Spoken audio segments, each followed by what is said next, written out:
umaga sa inyong lahat mga kaibigan. Itong kahoy na to, ang daming bunga. Hindi ko alam to kung anong klaseng kahoy eh. Wala akong nakita nito sa amin sa probinsya sa bundok. Pero ang bunga niya, para siyang tinatawag namin noon doon sa probinsya na libas. Ganun ang itsura ng bunga, kaya lang pino lang to. Ganun dami. Pati doon sa likod dyan marami.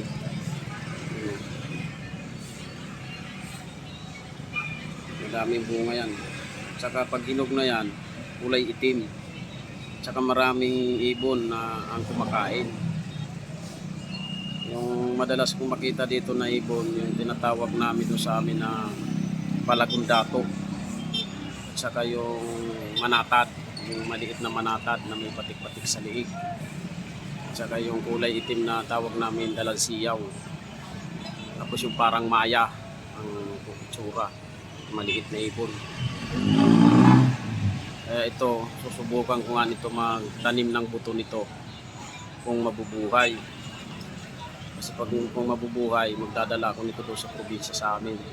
Tatanim ako doon sa bundok para madagdagan yung pagkain ng mga ibon doon kasi wala nang ganong kahoy doon eh. Yan o. Ito yung dami yan. Tapos mga paniki, maraming kumakain yan sa gabi. So ito yung paligid namin, kahit papaano maraming mga puno dito, maraming kahoy dito, yun o. Kahit nandito kami sa syudad, may mga kahoy dito, yun o.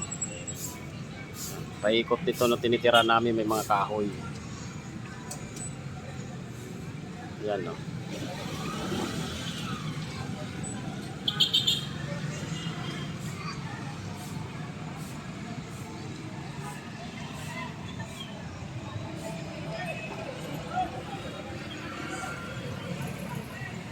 Ayan o, may mga kahoy yan dyan.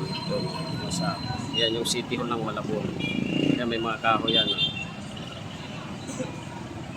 Taas to eh. Ayan. Mga kahoy dyan.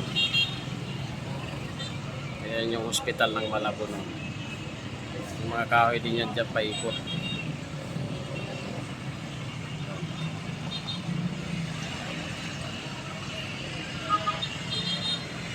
Ito naman yung palengke ng Malabon.